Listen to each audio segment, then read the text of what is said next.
주역에 맞춰 묵도드림으로 예배를 시작하도록 하겠습니다.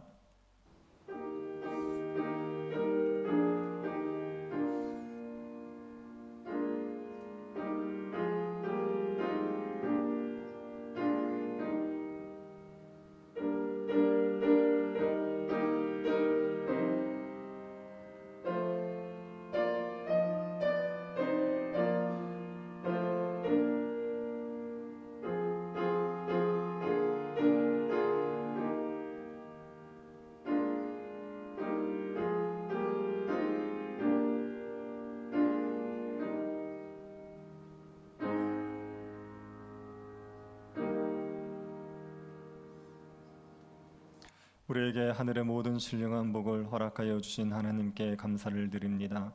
주의 거룩한 백성으로 삼아주시고 주를 예배할 수 있는 은혜를 주셨사오니 예배의 기쁨이 우리에게 충만케 하여 주옵소서. 예배 가운데 함께 하신 하나님을 만나게 하시고 우리의 심령이 새로워지고 삶이 변화되게 하여 주옵소서.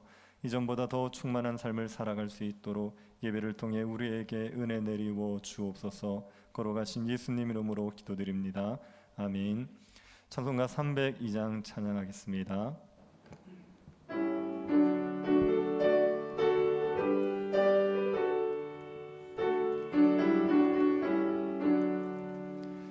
내 주 하나님 넓고 큰 은혜는 저 큰 바다보다 깊다.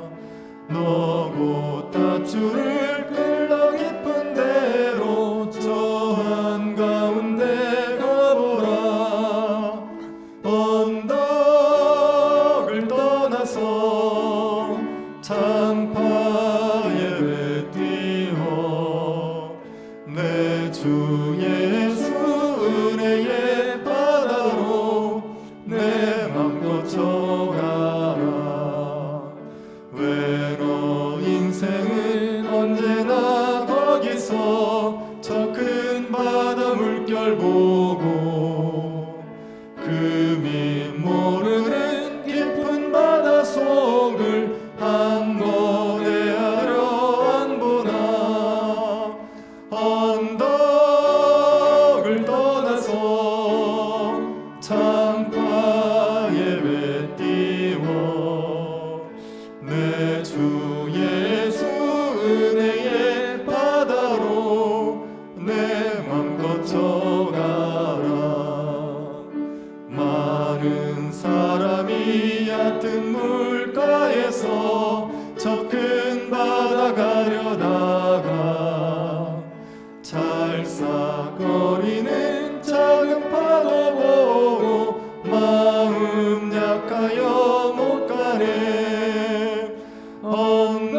언덕을 떠나서 창파에 배 띄워 내 주 은혜의 바다로 내 맘 꽂혀가라.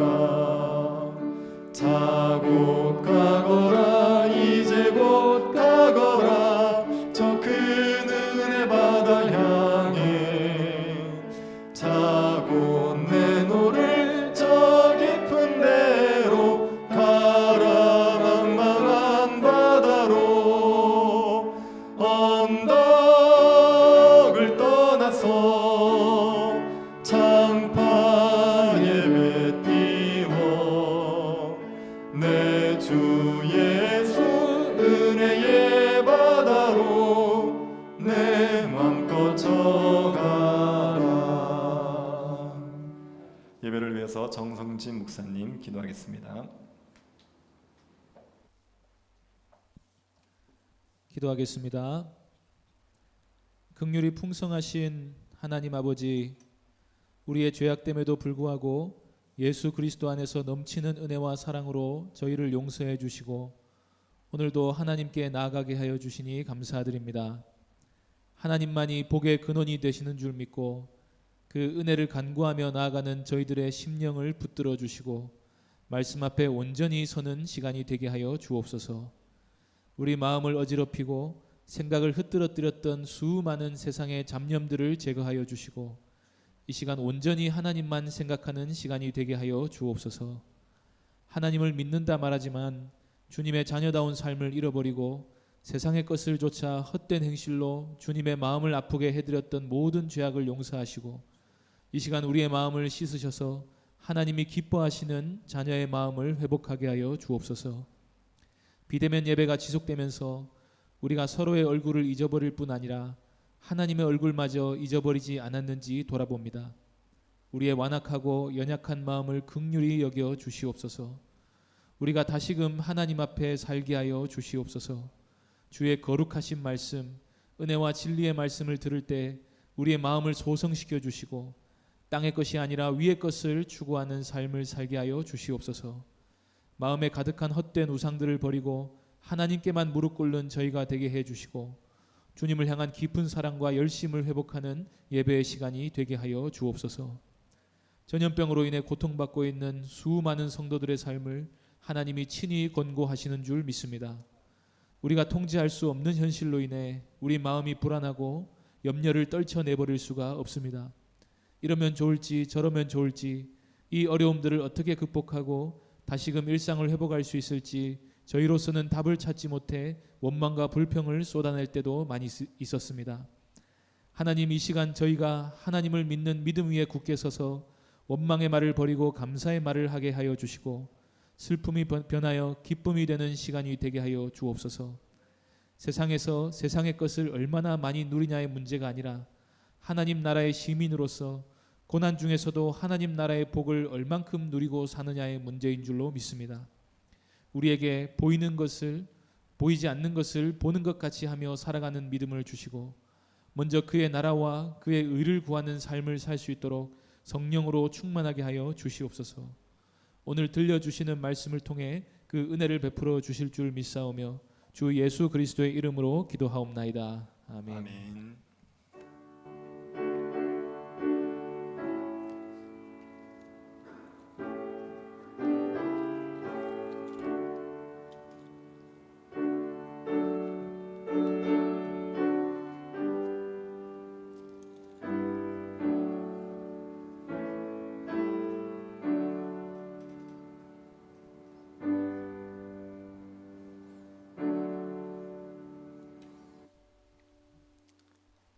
말씀을 보겠습니다. 여호수아 5장 1절부터 9절 말씀입니다. 여호수아 5장 전체가 본문인데 1절부터 9절까지만 교독하도록 하겠습니다. 찾으셔서 교독하도록 하겠습니다. 찾으셨으면 교독하겠습니다.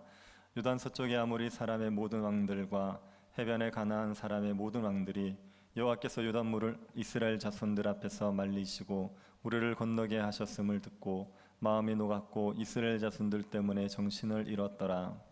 그때 여호와께서 여호수아에게 이르시되 너는 부싯돌로 칼을 만들어 이스라엘 자손들에게 다시 할례를 행하라 하시매 여호수아가 부싯돌로 칼을 만들어 할례산에서 이스라엘 자손들에게 할례를 행하니라.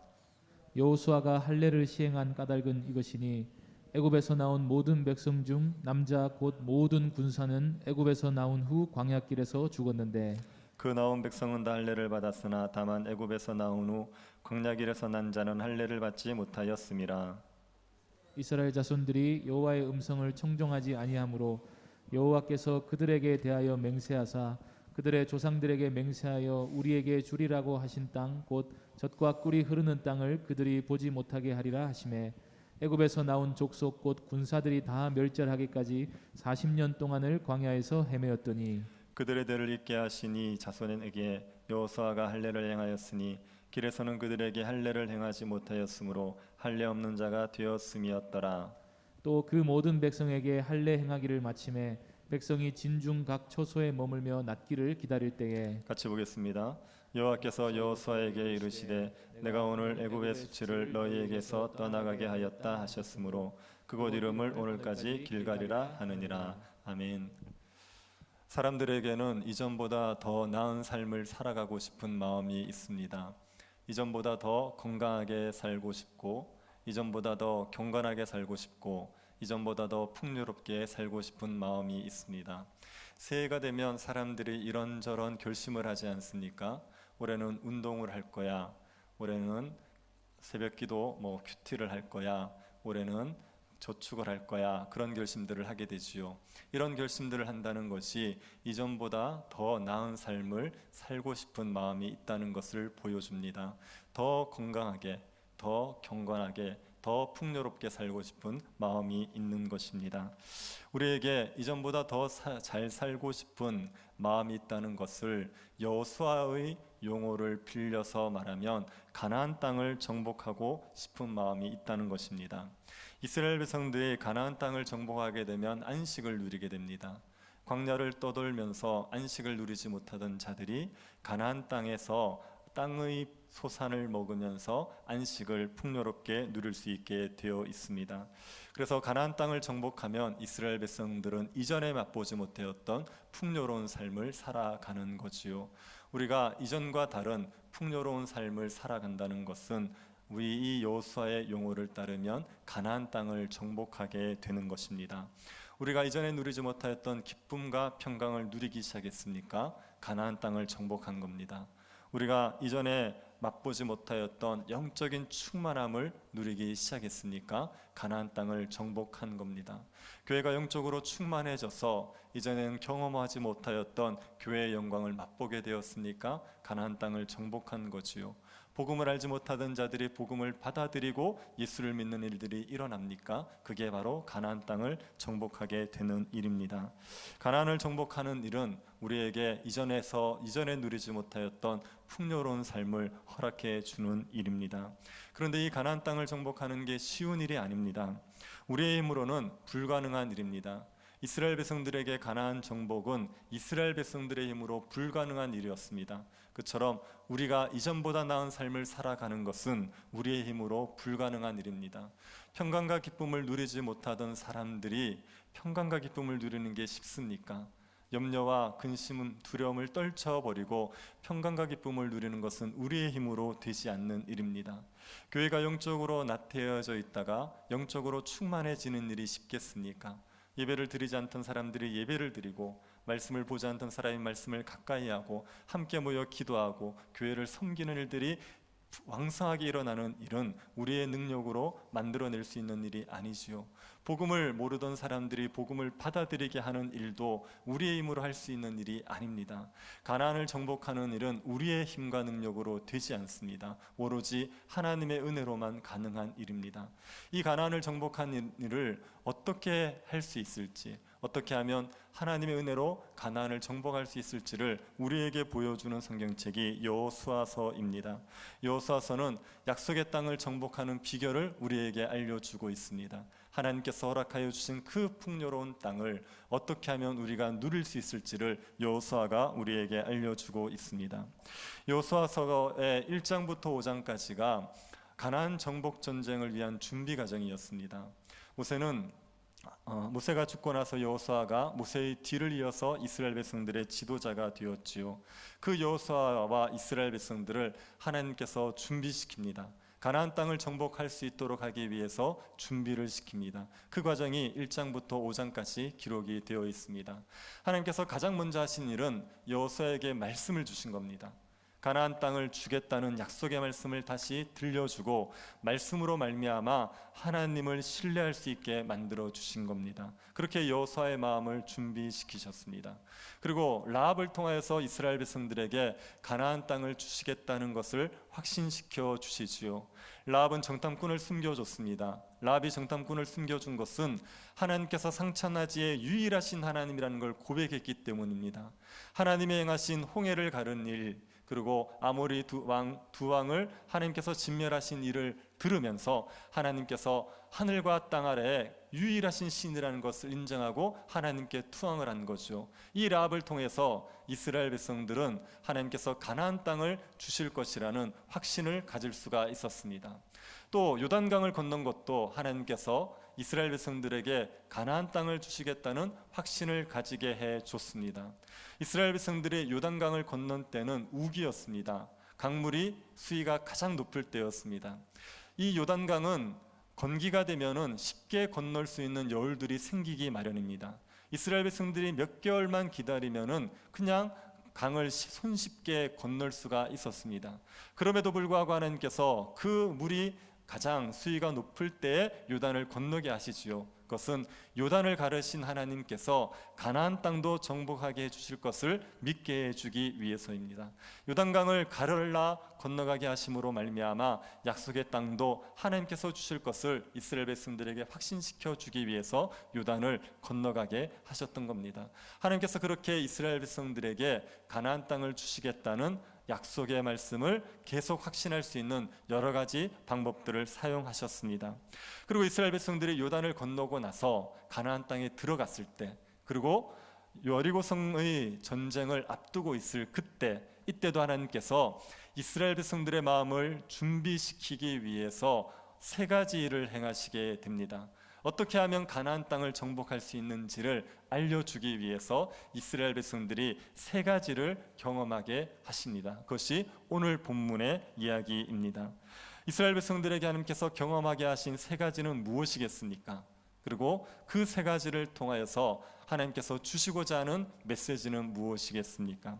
첫 번째로 이스라엘 백성들이 요단을 건너고 나서 한 일은 할례를 행한 일입니다. 2절을 보시기 바랍니다.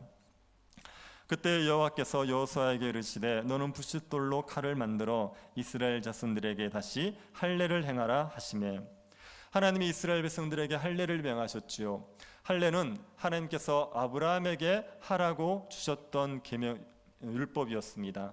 하나님께서 아브라함에게 할례를 명하게 하신 것은 이스라엘 백성들, 아브라함의 자손들이 하나님의 백성이라는 표를 살에 심어주기 위해서였습니다. 하나님께서 이 할례를 행하라고 이스라엘 백성들에게 요구하셨죠. 근데 여기에 보면은 하나님이 부싯돌로 칼을 만들어서 할례를 행하라 이렇게 이야기하고 있습니다. 부싯돌로 칼을 만들어서 할례를 행하는 것보다는 청동칼이나 철칼을 이용하는 것이 훨씬 낫지요. 훨씬 고통이 적습니다. 그런데도 하나님께서 부싯돌 칼로 할례를 행하라고 하신 이유는 무엇이겠습니까? 그 당시에 청동칼이나 철칼은 구하기가 쉬운 칼이 아닙니다. 보편적으로 사용되던 칼이 아니지요. 그것을 만들어서 사용하려고 그러면 시간이 너무 오래 걸리는 겁니다. 하나님께서 이스라엘 백성들이 신속하게 할례를 행하도록 하기 위해서 부싯돌 칼을 사용하게 하셨습니다. 부싯돌 칼은 누구든지 손쉽게 만들어서 쓸 수가 있습니다. 하나님께서는 이스라엘 백성들 전체가 빠른 시일 안에 할례를 행하게 하기 위해서 부싯돌 칼로 할례를 행하라고 말씀하신 겁니다. 이렇게 할례를 행한 산 이름을 할례산 이렇게 얘기했습니다. 이스라엘 백성들이 한 산에 모여서 같이 할례를 받은 겁니다. 이스라엘 땅 산에는 돌들이 많지 않았겠습니까? 그 돌들을 가지고 부싯돌을 가지고 칼을 만들어서 이스라엘 백성들이 산에 모여서 한꺼번에 할례를 받은 거죠. 그래서 그 산의 이름을 할례산 이렇게 부르게 되었습니다. 하나님이 이렇게 할례를 행하라고 하신 이유는 무엇이겠습니까? 4절 5절이 그 이유입니다.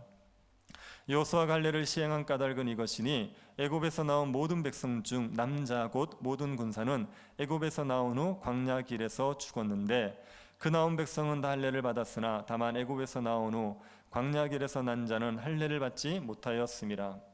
출애굽한 1세대들은 애굽에서 할례를 받았었습니다. 그런데 광야에서 태어난 이스라엘 백성들 출애굽 2세대들은 할례를 받지를 못했습니다.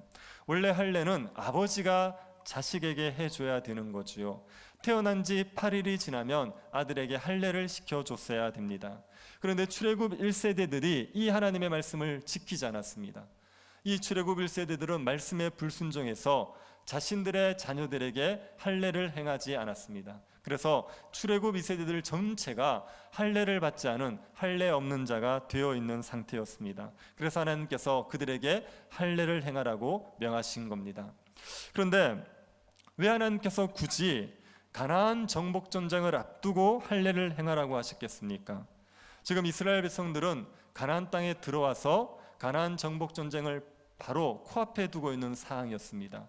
그 순간에 할례를 행하라고 하신 이유가 무엇이겠습니까? 그 이유는 모세의 경우를 생각해 보면 우리가 짐작해 볼 수가 있습니다. 모세도 하나님에게 비슷한 요구를 받습니다. 이 모세를 하나님께서 가나안 땅에 애굽 땅에 보내지 않습니까? 이스라엘 백성들을 애굽에서 구원해 내도록 하기 위해서 바로에게 모세를 보냈습니다. 그런데 모세가 애굽으로 가던 길에 하나님께서 모세를 죽이려고 한 사건이 있습니다. 할례 문제 때문에 모세를 죽이려고 했었습니다. 모세의 아들들이 있었는데 그 아들 중에 한 아들이 할례를 받지 않은 거죠. 하나님께서 그 아들에게 할례를 요구하시면서 할례를 하지 않으면 모세를 죽일 작정을 하셨습니다. 그때 십보라가 아들에게 할례를 행함으로 말미암아 모세가 살아났던 사건이 있습니다. 하나님께서 모세에게 애굽에 가서 바로에게 이스라엘 백성들을 보내달라는 말을 하라고 해놓고 하나님이 그 애굽으로 가던 길에 모세를 죽이러 가신 겁니다. 그 이유가 무엇이겠습니까? 그 이유는 모세가 할례를 행하지 않은 것은 하나님의 말씀에 불순종하는 것이고 하나님의 말씀에 불순종한 상태에서 하나님의 일을 한다는 건 말이 되지 않기 때문입니다. 하나님께서 모세를 보내서 이스라엘 백성들을 애굽에서 건져낼 거란 말입니다. 바로에게 이스라엘 백성들을 내보내라 이렇게 얘기하고 바로가 이 하나님의 말씀을 거역하면 하나님이 바로에게 심판을 내릴 겁니다. 하나님께서는 바로가 말씀에 불순종하는 것 때문에 심판하실 것인데 그 일을 모세를 통해서 하실 겁니다. 그런데 모세가 만약에 말씀에 불순종해 보십시오. 불순종하는 모세를 사용해서 불순종하는 바로에게 심판을 내린다는 건 말이 되지 않지 않습니까?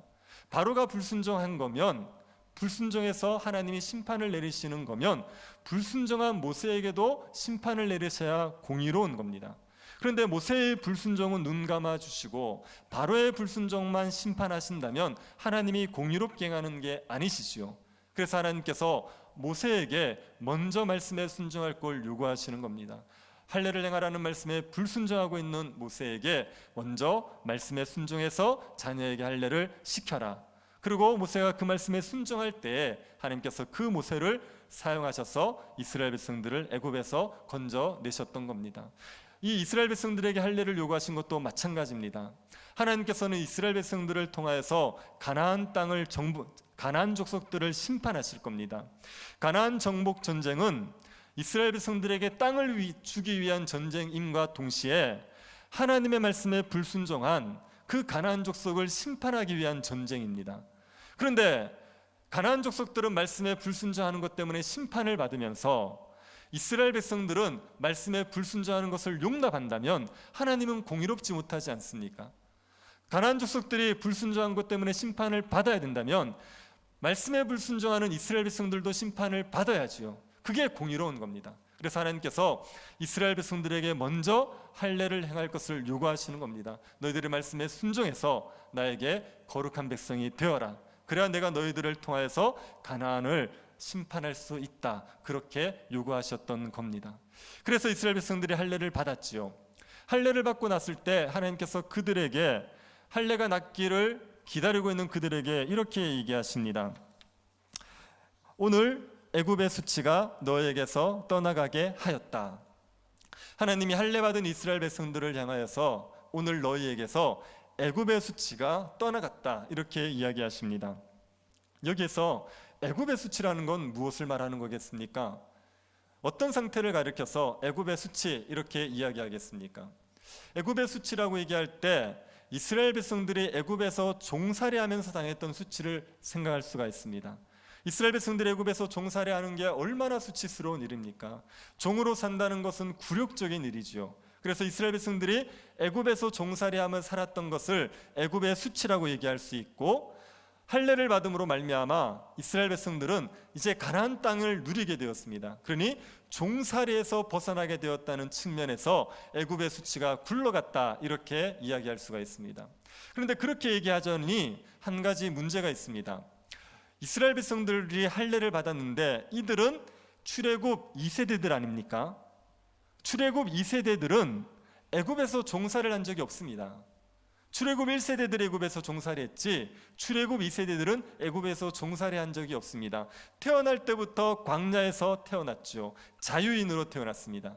그러니 이 출애굽 2세대들이 할례를 받고 애굽의 수치가 굴러갔다고 말하는 것을 가리켜서 애굽에서 종살이하는 수치가 끝났다 이렇게 얘기하는 게 말이 잘 맞지가 않습니다. 그래서 이 애굽의 수치를 광야에서 살아가면서 겪은 수치로 해석하는 사람들이 있습니다. 이스라엘 백성들이 애굽에서 방황하면서 살았던 것이 수치스러운 삶입니다. 광야 생활 동안 하나님께서 이스라엘 백성들에게 풍요롭게 먹이고 입혀주셨죠. 매일매일 먹고 사는 걸 걱정하지 않게 해주셨습니다. 그러나 남들이 보기에 이스라엘 백성들은 정말 거지처럼 산 겁니다. 그러니 광야를 떠돌고 살았던 그 삶을 가리켜서 애굽의 수치 이렇게 이야기할 수 있습니다. 그런데 광야에서 이스라엘 백성들이 방하고 살았던 삶을 수치라고 말하려면 애굽의 수치라고 얘기하기보다는 광야의 수치라고 말하는 게 말이 맞습니다. 그런데 이것을 가리켜서 애굽의 수치라고 말하면 말이 맞지 않지요. 그래서 애굽의 수치라고 얘기하는 것을 이렇게 해석하는 게 옳습니다. 이스라엘 백성들이 광야를 방황으로 말미암아 애굽 사람들에게 받았던 모욕, 이것을 가리켜서 애굽의 수치라고 말하는 겁니다. 이스라엘 백성들이 가나안 땅에 애굽에서 나올 때 가나안 땅에 들어가기 위해서 나왔습니다. 그런데 이들이 가나안 땅에 들어가지 못하고 광야를 떠돌고 살았죠. 그걸 본 애굽 사람들이 어떻게 얘기했겠습니까? 아니, 애굽 땅에서 나가서 고작 광야에서 방황하다 죽냐고 그렇게 얘기하지 않았겠습니까? 그렇게 애굽 사람들에게 광야 생활을 함으로 말미암아 받게 되는 모욕, 이것을 가리켜서 애굽의 수치 이렇게 이야기합니다. 하나님께서 이렇게 해석할 수 있는 근거 구절들이 있습니다. 출애굽기 32장 12절을 보시기 바랍니다. 어찌하여 애굽 사람들이 이르기를 여호와가 자기의 백성들을 산에서 죽이고 지면에서 진멸하려는 악한 의도로 인도해 내었다고 말하게 하시려 하나이까. 주의 맹렬한 노를 그치시고 뜻을 돌이키사 주의 백성에게 이 화를 내리지 마옵소서. 이 말씀은 모세가 그 금송아지 사건이 있고 난 이후에 하나님께 간구하면서 했던 기도입니다. 금송아지 사건 때문에 하나님께서 이스라엘 백성들을 죽이려고 그러셨어요. 그때 모세가 하나님 앞에 간구하면서 이렇게 얘기합니다. 여기서 이스라엘 백성들을 죽이시면 하나님께서 이스라엘 백성들을 애굽에서 건져내셔서 광야에서 죽이려고 하셨다. 이렇게 애굽 사람들이 오해를 할 거라는 겁니다. 광야에서 죽게 하려고 애굽에서 건져내신 거 아니냐, 이렇게 오해하고 하나님을 욕할 거라는 겁니다. 그러니 이스라엘 백성들을 용서해 주십시오, 그렇게 간구한 적이 있습니다. 민수기 14장 13절 16절도 보시기 바랍니다. 민수기 14장 13, 16절 한 절씩 한번 교독해 보겠습니다. 모세가 여호와께 여짜오되 애굽인 중에서 주의 능력으로 이 백성을 인도하여 내셨거늘 그리하시면 그들이 듣고 이 땅 거주민에게 전하리이다. 주 여호와께서 이 백성 중에 계심을 그들도 들었으니 곧 주 여호와께서 대면하여 보이시며 주의 구름이 그들 위에 섰으며 주께서 낮에는 구름 기둥 가운데에서 밤에는 불 기둥 가운데에서 그들 앞에서 행하시는 것이니이다. 이제 주께서 이 백성을 하나같이 죽이시면 주의 명성을 들은 여러 나라가 말하여 이르기를, 같이 보겠습니다. 여호와가 이 백성에게 주기로 맹세한 땅에 인도할 능력이 없었으므로 광야에서 죽였다 하리이다. 이 말씀은 가데스 바네아 사건이 있고 난 이후입니다. 가데스 바네아에서 이스라엘 백성들이 하나님을 불신하고 가나안 땅에 못 들어가겠다고 했지요. 그때도 하나님께서 이스라엘 백성들을 전부 죽이려고 했습니다. 그때 모세가 하나님 앞에 간구하는 겁니다. 하나님께서 여기서 이스라엘 백성들 다 죽이시면 애굽에서 이끌어냈지만 가나안 땅에 인도할 능력이 없어서 광야에서 죽게 하셨다. 그렇게 사람들이 하나님을 욕할 거라는 겁니다. 그러나 하나님 이스라엘 백성들을 용서해 주십시오, 그렇게 간구를 했었습니다. 이스라엘 백성들이 애굽에서 나오긴 했지만 가나안 땅에 들어가지 못하고 광야에서 떠돌다가 죽습니다. 광야에서 방황을 하고 있습니다. 그걸 보고 이방 나라들이 하나님을 욕하는 거죠. 하나님이 능력이 없어서 그렇다고 하나님을 욕하는 겁니다. 그리고 이스라엘 백성들을 욕하는 거죠. 아니, 고작 광야에서 떠돌려고 애굽에서 나갔느냐, 그렇게 욕하는 겁니다. 이렇게 애굽 사람들에게 받게 되는 모욕, 광야에서 떠돌므로 말미암아 이스라엘 백성들이 받게 되는 그 모욕을 가리켜서 애굽의 수치, 이렇게 이야기하고 있는 겁니다. 이 애굽의 수치는 이스라엘 백성들의 불순종으로 말미암아 일어난 겁니다. 하나님께서 능력이 없어서 이스라엘 백성들을 광야에서 방황하게 하신 게 아니죠. 하나님께서 능력이 없어서 가나안 땅에 못 들어가게 하신 게 아닙니다. 이스라엘 백성들이 하나님의 말씀을 불순종했기 때문에, 하나님을 불신하고 불순종하니까 광야에서 떠돌면서 이 모욕을 먹고 살았던 겁니다. 그런데 이스라엘 백성들이 요단강을 건너고 나서 할례를 받음으로 말미암아 이제 그 애굽의 수치는 떠나갔어요. 불순종으로 말미암아 애굽 사람들, 이방 나라들에게 욕을 먹던 그 삶이 끝나버렸습니다. 왜 그 불순종으로 말미암아 모욕을 당하던 삶이 끝났겠습니까? 이스라엘 백성들이 이제 말씀에 순종하기 시작했거든요. 요단강을 건너서 할례를 행하라고 했을 때 두말 없이 할례를 행한 것을 시작으로 이스라엘 백성들은 말씀에 순종하기 시작했습니다. 여러분, 요단을 딱 건너고 나서 할례를 받는 게요, 우리가 생각하기에는 쉽게 여겨질 수 있지만 그 상황을 생각해 보면 이게 쉬운 일이 아닙니다. 요단강을 건너고 왔으면 이제 어디 있냐면 가나안 땅 적진에 있는 거예요. 지금 바로 코앞에 여리고성을 두고 있습니다. 눈앞에 여리고성을 두고 있고 뒤로는 요단강이 흐르고 있습니다. 여리고성 사람들이 쳐들어오면 도망갈 곳이 없습니다. 그 상태에서 할례를 받아보십시오. 할례를 받은 이스라엘 백성들이 싸움을 할 수 있습니까? 할례를 받은 사람들이 여리고 사람들과 맞설 수 있습니까? 여리고 사람들이 쳐들어오기만 하면 이스라엘 백성들은 전멸을 할 수가 있습니다. 그런데도 불구하고 하나님께서 할례를 하라 이렇게 명하시니까 두말 없이 할례를 해버리죠. 어떻게 이들이 할례를 할 수가 있었습니까? 하나님에 대한 믿음 때문에 그래요. 하나님이 우리를 지키실 거다, 하나님이 우리를 보호하실 거다는 그 신뢰 때문에 할례를 행하라는 말씀에 순종할 수 있게 되었습니다. 출애굽 2세대들은 말씀에 불순종하던 삶에서 그 삶을 끝내버렸습니다. 말씀에 불순종한 삶에서 이제 돌아섰습니다. 하나님이 명하시면 이제 순종하는 그런 백성이 되어진 거죠. 그러니 그들에게 애굽의 수치는 물러간 거예요. 이제 더 이상 불순종으로 말미암아 부끄러운 삶, 불순종으로 말미암아 수치스러운 삶을 살아가지 않을 수가 있게 된 겁니다. 그래서 하나님께서 할례를 받은 이스라엘 백성들 출애굽 2세대를 향하여서 너희들에게서 애굽의 수치는 물러갔다, 더 이상 너희들은 불순종으로 말미암아 모욕당하는 삶을 살지 않게 될 거다, 그렇게 선언을 해 주신 겁니다. 이스라엘 백성들이 하나님의 말씀에 순종하기 시작함으로 말미암아 그들은 불순종으로 말미암은 고통스러운 삶을 끝내고 이제는 하나님이 주시는 약속의 땅을 누릴 수 있게 되었습니다. 하나님께서 이스라엘 백성들에게 할례를 행하라고 말씀하신 것은 너희들이 하나님의 말씀에 순종하기 시작해라, 하나님의 말씀에 순종하면 그러면 가나안 땅을 주시겠다, 가나안 땅을 누릴 수 있게 해주겠다, 그 얘기를 하고 있는 겁니다. 이걸 오늘날 우리에게 적용하면 어떤 이야기입니까? 하나님의 말씀에 순종하기 시작하면 우리가 하나님이 주시는 복을 충만히 풍성히 누리며 살아갈 수 있다는 걸 말해주는 거죠. 신자가 삶을 하나님이 주신 복을 못 누리는 이유는요, 결국은 불순종 때문에 그래요.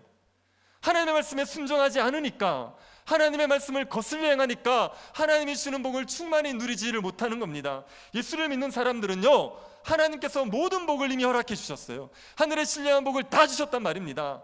하나님이 주시는 복을 풍성히 누리면서 제사장 나라의 삶을 살아갈 수 있도록 우리를 주의 백성으로 삼아 주신 거죠. 하나님의 말씀에 순종하고 살아가면 얼마든지 그 복을 누릴 수가 있습니다. 그런데 자꾸 신자들이 말씀에 불순종하는 거예요. 하나님 앞에 불경건한 삶을 살아가는 겁니다. 불의한 삶을 살아가는 겁니다. 그러니 하나님이 주시는 평강과 기쁨을 누리지를 못하고 제사장 나라의 삶을 감당하지를 못하는 거죠. 그 삶에서 돌아서야 돼요. 그 불순종의 삶에서 돌아서서 말씀에 순종하기를 시작하셔야 됩니다. 그러면 하나님이 주시는 풍성한 복을 누리면서 살아갈 수가 있습니다. 이전보다 다른 삶을 살아가자면 그러면 하나님의 말씀에 순종하기 시작하셔야지 이전과 다른 풍요로운 삶을 살아갈 수가 있습니다. 여러분, 여러분의 삶이 변화되기를 원하십니까? 여러분의 삶이 새로워지기를 원하십니까? 그러면 불순종한 삶에서 돌아서서 순종하는 삶을 살아가시기를 바랍니다. 지금까지의 삶의 방향에서 돌이키는 걸 신학적 용어로 뭐라 그럽니까? 내가 이제까지 살아왔던 삶의 방향을 돌아서는 것, 이걸 가리켜서 뭐라 그러죠? 그걸 회개라고 말하지 않습니까? 우리의 삶에 회개가 있어야 돼요. 내가 지금과 이전과 다른 삶을 살아가고 싶으면 우리의 삶에서 회개가 있어야지, 그래야지 우리의 삶이 변화되게 되어 있습니다. 우리의 불경건의 삶들을 회개하셔야 됩니다. 하나님을 경외하지 않고 하나님의 뜻대로 살려 하지 않고 하나님의 말씀을 가까이 하지 않고 하나님의 뜻에 순종하기를 즐거워하지 않는 우리의 삶을 회개하셔야 돼요. 하나님을 예배하는 것들은 가볍게 여기고 세상의 것들을 열광하고 있는 그 삶에서 돌이키셔야 되는 겁니다. 불경건이 불의를 가져오게 되어 있습니다. 하나님을 향하여서 불경건하게 살아가는 사람들이 삶의 온갖 불의를 행하게 되어 있어요. 예배가 무너지고 개인 경건 시간이 무너지고 나면 그 다음부터 거짓을 행하게 됩니다. 그 다음부터 사람들을 욕하기 시작합니다. 그 다음부터 불의한 짓들을 하면서 하나님의 백성답지 않은 온갖 악을 행하게 되어 있습니다. 그래서 불경건에서 불의가 나오게 되어 있습니다. 그러니 이 불경건과 불의의 삶을 돌이키셔야 돼요. 내가 하나님 앞에 짓고 있는 죄들을 끊어버리셔야 됩니다. 하나님 앞에 그 죄가 심히 큰 죄라는 걸 인정하고 하나님 앞에 그 죄를 회개하고 그 죄에서 돌아서야지, 그래야 우리의 삶이 새로워질 수가 있습니다.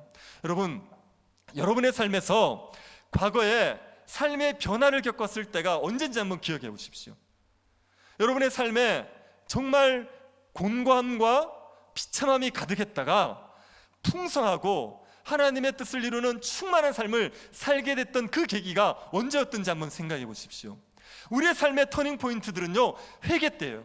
하나님 앞에 자기의 죄를 철저하게 깨닫고 하나님 앞에 눈물로 기도하면서 자기의 죄를 회개하고 났을 때, 그때 우리의 삶이 변하기 시작합니다.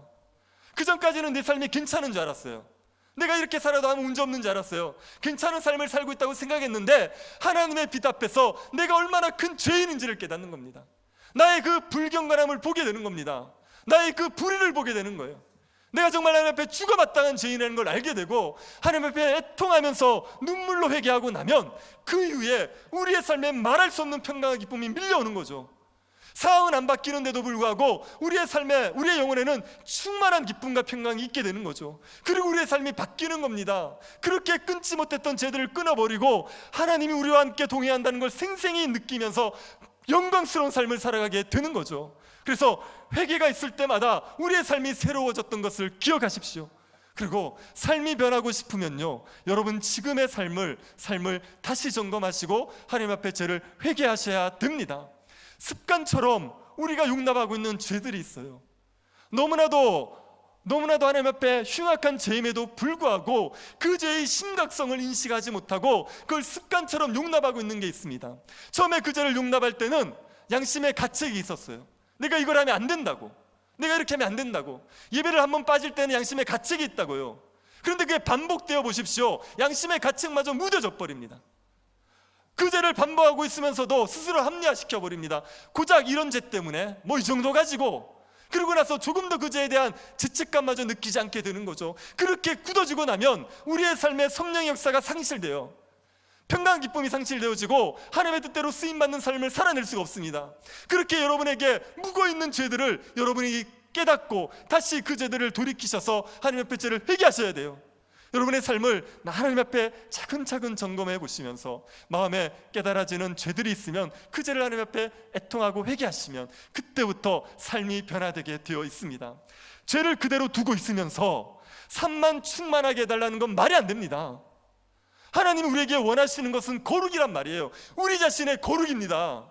우리가 점점 거룩해지기를 원하시는데 우리가 죄를 즐기고 있으면서 우리의 삶은 바꿀 생각이 없으면서 하나님 우리에게 충만한 삶을 주십시오, 하나님 우리를 통해서 주 역사가 일어나게 해주십시오, 그렇게 이야기하는 것은 하나님의 뜻에 맞지가 않습니다. 먼저 우리 자신을 돌이키셔야 돼요.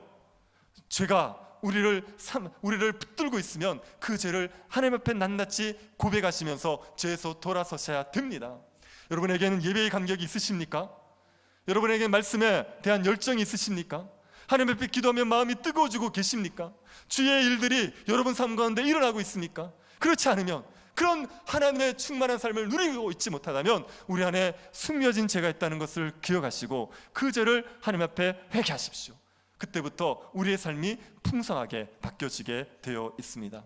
하나님께서 이스라엘 백성들에게 그 길갈에서 할례를 행하게 하셨어요.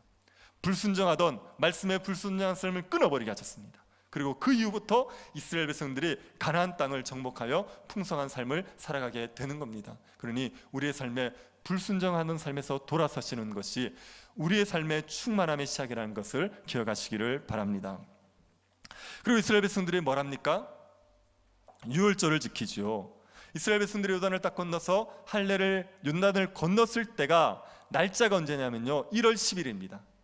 1월 10일이 유월절 4일 전 아닙니까? 이때는 유월절 양을 준비하는 날이에요. 원래 그때 딱 건넜습니다. 그리고 하나님께서 이스라엘 백성들에게 할례를 명하셨죠. 유월절을 지키려면 반드시 할례를 받아야 됩니다. 할례를 받지 않은 자가 유월절을 지킬 수가 없습니다. 그래서 모든 이스라엘 백성들이 할례를 받게 하시고 그 다음에 바로 유월절을 이스라엘 백성들이 지키게 되는 겁니다. 이스라엘 백성들이 유월절 지킨 게 이게 세 번째입니다. 애굽에서 나올 때 그때 유월절 한번 지키죠. 그리고 시내산에 있을 때 유월절을 한번 지킵니다. 유월절을 지키고 그 다음에 가데스바냐, 그 가나안 땅으로 출발하게 됩니다. 그리고 여기서 세 번째로 유월절을 지킨 겁니다. 하나님께서 이스라엘 백성들에게 유월절을 지키라고 한 것, 이건 어떤 의미가 있습니까? 유월절을 지키는 것은 하나님이 이스라엘 백성들에게 베푸신 은혜를 기억하는 겁니다. 이스라엘 백성들을 애굽에서 건져내 주신 그 은혜를 기억하게 하는 것이 유월절을 지키는 겁니다.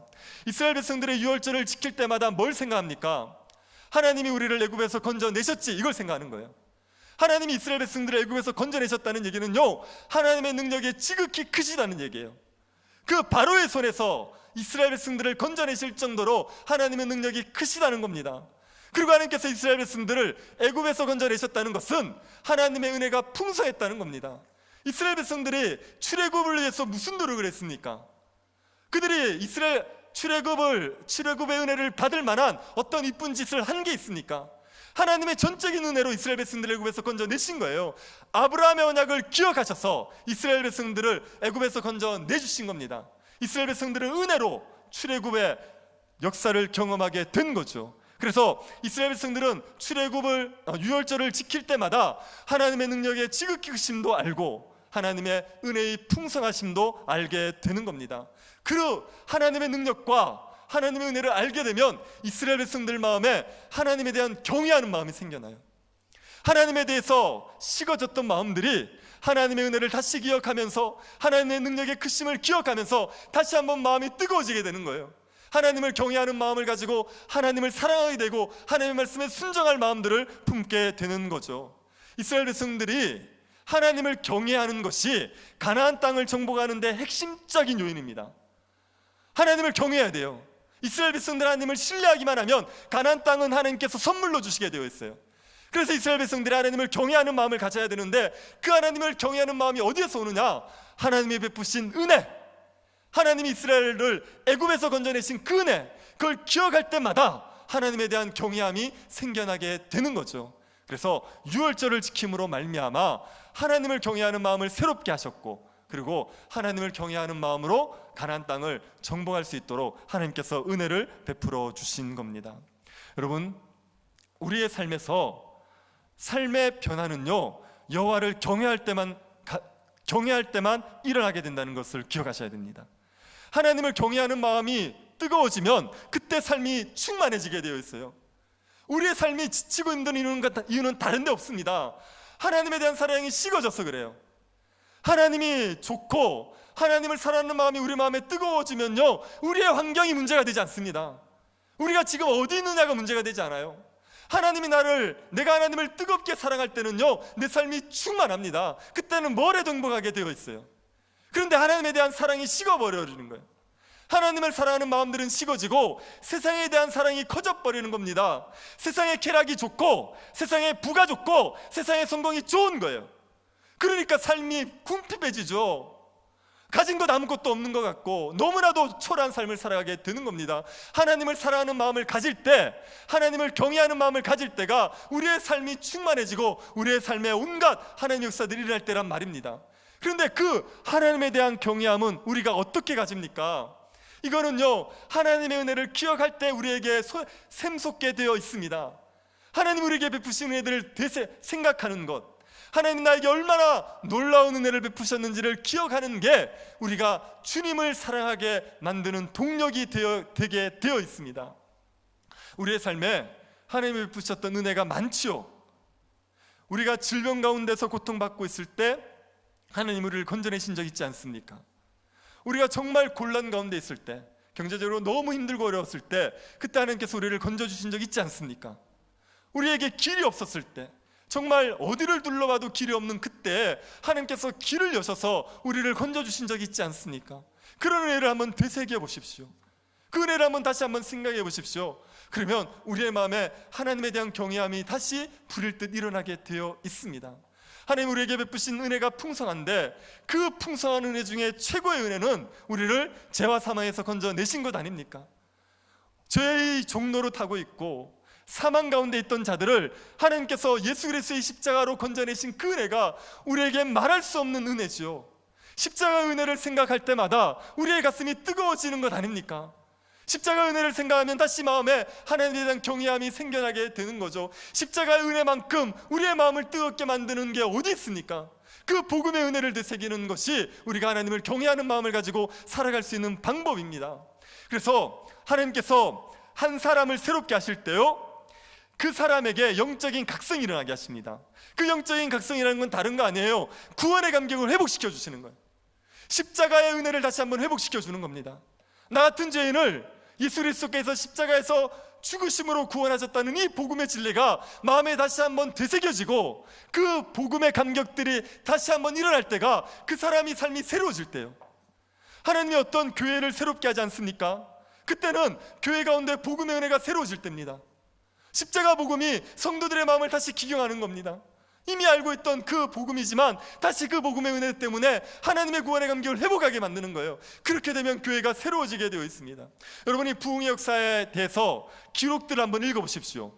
부흥의 역사에 대한 기록을 읽어보면요, 부흥의 시대에 새로운 걸 깨닫는 게 없습니다. 우리가 보면 정말 색다른 걸 깨달았다 이런 게 없다고요. 부흥의 시대에 알게 되는 건 그거예요. 하나님이 살아계시다는 걸 알게 되는 거예요. 하나님의 심판이 있다는 걸 알게 되는 겁니다. 우리가 죄인이라는 걸 알게 되는 겁니다. 하나님께서 십자가에서 우리를 건져내셨다는 걸 알게 되는 거예요. 우리가 다 알던 진리인데 그 진리들이 우리의 가슴에 새롭게 뜨겁게 일어나게 되는 겁니다. 그렇게 우리의 마음속에 복음의 은혜가 새로워지고 구원의 감격이 새로워질 때 그때 하나님께서 우리에게 새 역사를 이루어 가시는 거죠. 그래서 여러분, 우리의 마음에 구원의 감격이 회복되셔야 됩니다. 삶이 변하고 싶으면, 삶이 새로워지고 싶으면 구원에 대한 감격이 새로워지셔야지, 그래야 삶이 변화될 수가 있습니다. 구원의 감격을 새롭게 하기 위해서 우리가 할 수 있는 일은요, 복음을 다시 되새기는 거예요. 복음을 다시 듣는 겁니다. 십자가 복음을 알고 있지 않습니까? 알고 있는 복음을요, 다시 들으셔야 됩니다. 다시 묵상하시고 다시 되새기셔야 됩니다. 바울이 로마서를 쓴다고요. 로마서를 쓰면서 쓰는 목적 중에 하나가 성도들이 열매 맺는 삶을 살게 하기 위해서입니다. 성도들이 신자로서의 풍성한 열매를 맺기를 바란다, 그런 마음 때문에 로마서를 쓴다고요. 로마 성도 사람들은 복음을 모릅니까? 복음을 처음 듣습니까? 아니요, 이들은 복음을 알고 있어요. 복음을 알고 있는데도 불구하고 다시 복음을 들려주는 거예요. 왜요? 복음을 또 들어야지, 복음을 다시 들어야지, 그래야지 구원의 감격이 새로워지고 삶의 열매가 맺힐 수 있기 때문입니다. 여러분이 복음의 진리를 다시 되새기십시오. 성경 중에 복음의 진수라고 말할 수 있는 게 로마서입니다. 그리고 에베소서, 갈라디아서가 복음의 진수를 담고 있어요. 이런 에베소서, 로마서, 갈라디아서는요, 한 글자 한 단어를요 꼼꼼하게 의미를 알고 이해할 필요가 있습니다. 이 복음의 진리들을 자꾸 되새기고 그 복음의 진리들에 대한 글들을 자꾸 읽으면요, 우리의 마음에 구원의 감격이 새로워지게 되어 있습니다. 예수 십자가가 우리에게 정말 다시 감격의 십자가가 되고 구원의 감격이 우리에게 다시 일어나게 되어 있습니다. 그럴 때 우리의 삶이 바뀌어요. 우리의 삶이 새롭게 변화되게 되어 있습니다.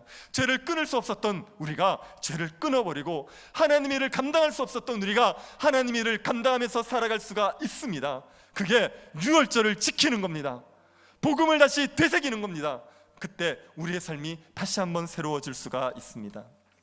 그리고 이스라엘 백성들이 요단을 딱 건너고 나서 세 번째로 경험하는 게 뭐냐면 여호와의 군대 장관을 만나게 되는 겁니다. 여호수아가 여리고 가까이 갔어요. 여리고에 가까이 갔을 때 한 사람을 만나게 됩니다. 이 사람이 칼을 빼어 들고 여호수아를 마주서서 있었습니다. 그때 여호수아가 묻습니다. 너는 우리를 위하느냐 아니면 우리의 적들을 위하느냐, 이렇게 묻습니다. 여호수아가 그 칼을 들고 있는 사람에게 너 우리 편이냐 저 가나안 족속 편이냐, 이걸 물은 겁니다. 그때 이 사람이 뭐라고 이야기합니까? 14절 보십시오. 그가 이르되 아니라 나는 여호와의 군대 대장으로 지금 왔느니라 하는지라. 여호수아가 얼굴을 땅에 대고 엎드려 절하고 그에게 이르되 내 주여 종에게 무슨 말씀을 하려 하시나이까. 이 사람이 자신이 여호와의 군대 장관이라고 얘기하죠.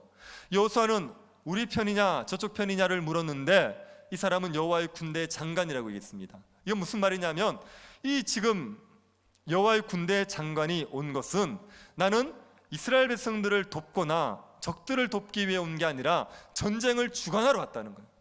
내가 이 전쟁을 이끄는 대장이다, 이렇게 이야기하는 겁니다. 하나님께서 여호와의 군대 장관을 보내셔서 이 전쟁을 이끌게 하셨던 겁니다. 여호수아가 전쟁을 이끌어야 되는 게 아니죠. 이스라엘 백성들이 전쟁을 하고 하나님이 그들을 도와야 되는 게 아닙니다. 이 전쟁은요, 하나님께서 주도하시는 전쟁이에요. 하나님이 이끄시는 전쟁인 겁니다. 그래서 이 군대 장관이 여호수아에게 요구한 게 뭡니까? 네 발에 신을 벗으라는 겁니다. 여러분, 발에 신을 벗으라는 얘기는요, 하나님 앞에 합당한 경배를 드리라는 얘기예요. 하나님이 거룩한 분인 줄 알고 그분 앞에 합당한 경배를 드리라는 게 발에 신을 벗으라는 겁니다. 지금 여호와의 군대 장관이 요구하는 게 뭐냐면 이 전쟁은 내가 주도하는 전쟁이야. 내가 이끌어가는 전쟁이야. 그러니 너희들은 발에 신을 벗으면 돼. 하나님 앞에 합당한 경배를 드리기만 하면 돼. 내 말씀에 전적으로 순종하기만 돼. 그러면 내가 다 알아서 할 거야. 이 얘기를 지금 하고 계시는 겁니다. 여호와의 군대 장관은 가나안 정복 전쟁이 하나님의 전쟁이라는 것을 보여주고 이스라엘 백성들에게 나의 인도를 따르기만 하면 가나안 땅을 주겠다고 지금 말씀하고 계시는 겁니다. 하나님께서 이 전복 전쟁의 대장이 되셨어요. 하나님이 주관하십니다. 그래서 이스라엘 백성들은 하나님의 인도를 따르기만 하면 그러면 가나안 땅을 정복할 수가 있습니다. 이게 우리에게도 동일한 이야기입니다. 우리의 삶의 대장, 우리의 삶의 주인은요, 하나님이세요. 우리가 우리를 이끌어가는 거 아닙니다. 우리가 앞서가고 하나님이 뒤에서 우리를 도우시는 것 아니에요. 하나님 그분이 우리를 이끌어 가시게 되어 있어요. 하나님 우리를 인도하시게 되어 있어요. 우리가 그분의 인도를 따를 때 삶이 풍성해지는 겁니다. 우리의 삶이 꼬이는 것, 우리의 삶이 궁핍해지는 건요, 내가 자꾸 앞서가서 그래요. 내 마음대로 하기 때문에 그래요. 하나님 보고 나를 따라오래요. 내가 원하는 대로 갈 테니까 하나님 내 뒤를 따라와서 나를 도와주세요. 그러니까 삶이 엉망이 되는 거예요. 하나님이 나를 이끌어 가셔야 되는데, 하나님이 나를 주관해 가셔야 되는데 내가 하나님을 끌어가니까 삶이 이렇게 꼬이고 힘들어지게 되는 겁니다. 하나님이 우리의 삶의 주인이라는 것을 인정하십시오. 하나님이 우리 앞서 가셔야 됩니다. 우리는 그분을 따르는 거예요. 그냥 하나님께서 인도하시는 대로 그냥 묵묵히 따라가기만 하면 우리를 푸른 초장과 실만한 물가로 이끌어 가시게 되어 있습니다. 하나님께서 주관하시는 대로 가겠다 생각하십시오. 내 마음대로 살지 않고 주의 인도를 따르겠다는 결심을 하시고 주님을 따르셔야지, 그래야 삶의 충만함을 누릴 수가 있습니다. 하나님 인도를 따른다는 건 어떻게 하는 겁니까? 말씀에 순종하는 거죠. 하나님은 말씀으로 우리를 이끄신단 말이에요. 하나님이 말씀을 주시면 그게 우리를 인도하시는 겁니다. 그래서 하나님이 말씀을 선포해 주실 때 그 말씀에 두말 없이 따라가시면 돼요. 우리의 삶에 하나님께서 어떻게 살아가야 될지 세세하게 다 기록해 두지는 않으셨어요. 그러나 우리의 삶의 방향만큼은 명확하게 얘기해 놓으셨습니다. 우리는 어떻게 살면 됩니까? 하나님의 영광을 위해서 살면 되죠. 하나님의 뜻을 이루기 위해서, 복음을 위해서 살면 됩니다. 하나님 중심, 성경 중심, 교회 중심으로 살면 된다고요. 죄에 물들지 않고 거룩하게 죄를 이기고 거룩하게 살아가면 되는 거죠. 하나님을 사랑하는 마음으로 이웃을 섬기면 그게 하나님의 뜻대로 사는 거예요. 하나님을 사랑해서 이웃들의 슬픔을 감하여 주고 이웃들의 기쁨을 충만케 하기 위해서 애쓰면서 살면 그게 거룩하게 사는 겁니다. 이렇게 살라고 성경에 기록이 되어 있단 말이에요. 이 방향에 따라서 살아가시면 됩니다. 그리고 구체적인 삶의 문제가 있을 때 그때 기도하시면 돼요. 제가 어떻게 하면 좋을지 하나님 앞에 기도하면서 물어보시면 돼요. 하나님 앞에 기도하시면서 하나님께서 이게 옳은 길이라고 깨달아지게 하면 그 길에 묵묵히 따라가시면, 그러면 하나님이 주시는 충만한 삶을 살아갈 수가 있습니다. 우리를 성령께서 이끄신다는 걸 믿으십시오. 성령이 우리를 이끄셔서 우리에게 푸른 초장과 실만한 물가로 인도해 가신다는 걸 믿으십시오. 그리고 그 인도를 묵묵히 따르겠다고 생각하시고 주님 앞에 묻고 주님의 뜻에 순종하시면서 살아가시면 하나님이 주시는 충만한 삶을 살아갈 수가 있습니다. 여호와의 군대 장관이 우리 앞서 계시다는 것을 기억하시기를 바랍니다. 하나님께서 이스라엘 백성들에게 할례를 행하게 하셨어요. 너희들의 말씀에 불순종하던 것 끊어버려라. 말씀에 순종하기 시작해라. 그리고 하나님께서 유월절을 지키게 하셨습니다. 구원의 은혜 기억해라. 그리고 여호와의 군대 장관을 보내주셨어요. 내가 이 전쟁에 주도하는 자이다. 이 세 가지가 하나님께서 가나안 정복을 위해서 이스라엘 백성들을 준비시키신 겁니다. 우리에게도 동일합니다. 말씀을 불순종하던 삶에서 돌아서셔야지 충만한 삶을 사십니다. 회개하십시오. 그리고 구원의 은혜를 되새기십시오. 하나님이 우리에게 베푸신 십자가의 은혜가 다시 회복될 수 있도록 복음을 다시 묵상하시기를 바랍니다. 그리고 하나님의 인도를 따라 살아가십시오. 내 마음대로 살아가지 말고 하나님의 인도로 따라 살아가시면 하나님께서 우리를 충만하게 이끌어 가십니다. 우리가 새해를 맞이했지 않습니까? 달력이 바뀌고 새해가 되면 삶이 새로워집니까? 우리의 마음이 바뀌지 않는 이상 우리의 삶은 새로워지지 않습니다. 새해가 됐다고 무턱대고 삶이 새로워지지 않습니다.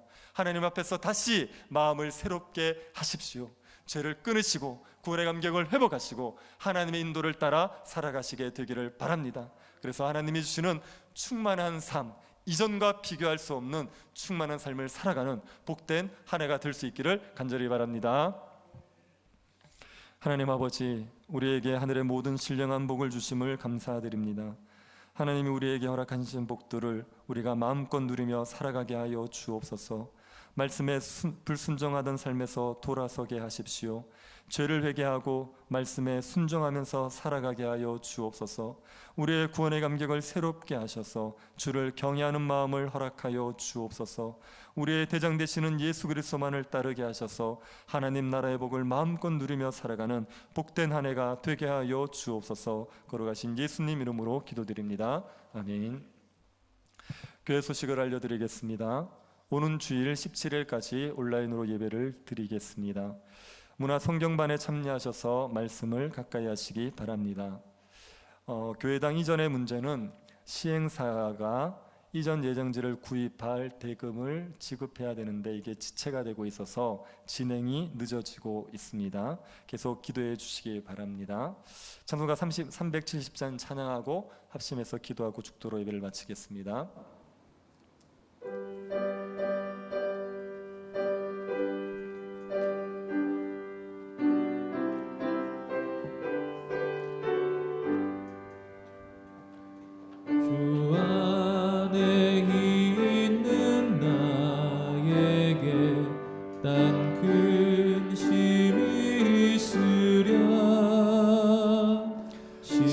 십자가 밑에 나아가 내 짐을 풀었네. 주님을 찬송하면서 할렐루야 할렐루야. 내 앞길 멀고 험해도 나 주님만 따라가리. 그 두려움이 변하여 내 기도 되었고 전날의 한숨 변하여 내 노래 되었네. 주님을 찬송하면서 할렐루야 할렐루야. 내 앞길 멀고 험해도 나 주님만 따라가리. 내 주는 자비하셔서 늘 함께 계시고 내 궁핍함을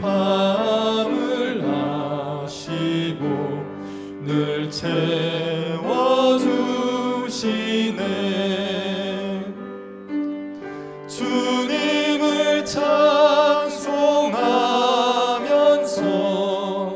할렐루야 할렐루야 내 앞길 멀고 험해도 나 주님만 따라가리 내 주와 맺은 언약은 영불변하시니 그 나라 가기까지는 늘 보호하시네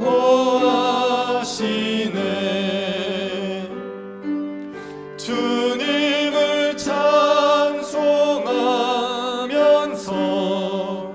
할렐루야 할렐루야 내 앞길 멀고 험해도 나 주님만 따라가리. 같이 한번 기도하겠습니다. 우리에게 회개와 구원의 감격이 회복되게 해주시기를 기도합시다. 죄를 회개하는 그 애통하는 심령이 우리에게 있게 하여 주시고 구원의 감격이 다시 한번 우리의 심령에 새로워질 수 있게 해달라고 기도합시다. 올 한해 우리가 우리의 마음대로 살지 않게 하시고 하나님의 인도를 철저하게 따를 수 있게 해달라고 기도합시다.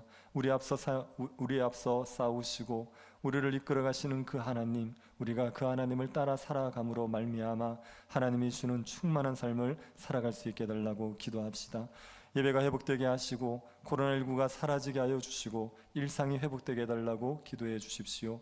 예배당 이전의 문제와 중직자 선거를 하나님께서 선하게 이끌어 주셔서 교회가 충만케 되는 기회가 되게 해달라고 기도해 주십시오. 질병과 경제적인 어려움으로 고통받고 있는 성도들 은혜 가운데서 주님께서 구원하여 주시기를, 주님께서 지켜주시기를 같이 한번 기도하도록 하겠습니다. 하나님 아버지, 저희들에게 하나님 앞에서 우리 자신을 돌아보고 죄를 회개할 수 있는 애통하는 심령을 허락하여 주시옵소서. 하나님 앞에 불경건했던 우리의 죄들, 하나님 앞에 불의를 행했던 우리의 죄들 주님 용서하여 주시기를 원하옵나이다. 우리의 마음대로 자행자지하며 하나님의 뜻을 거슬려 행하고 우리의 정욕을 쫓아 행하고 세상의 풍조를 쫓아 행했던 우리들의 죄들을 주님이 용서하여 주시옵소서.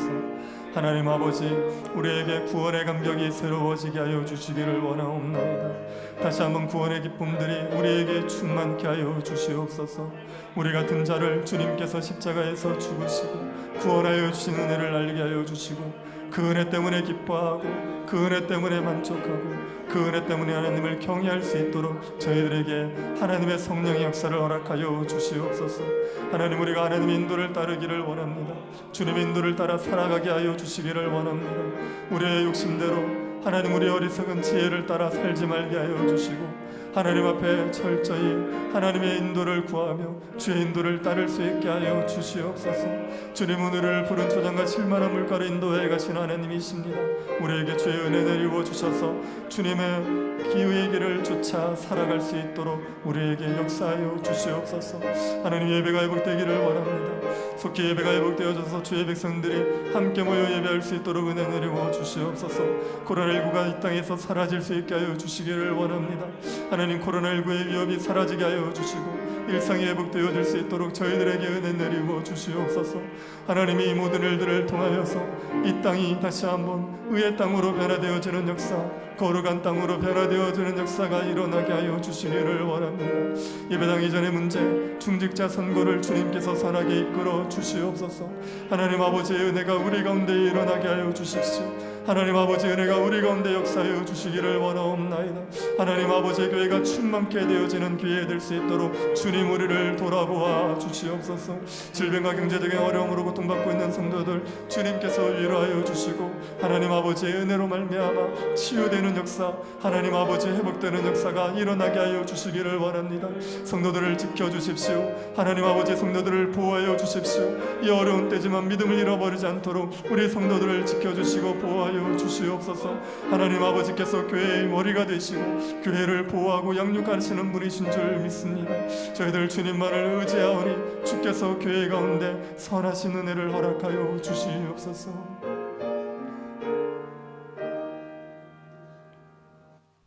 지금은 우리 주 예수 그리스도의 은혜와 하나님의 사랑과 성령의 교통 위로하심이 사랑하는 주의 백성들의 머리 위에 지금으로 영원토록 함께 있을지어다. 아멘.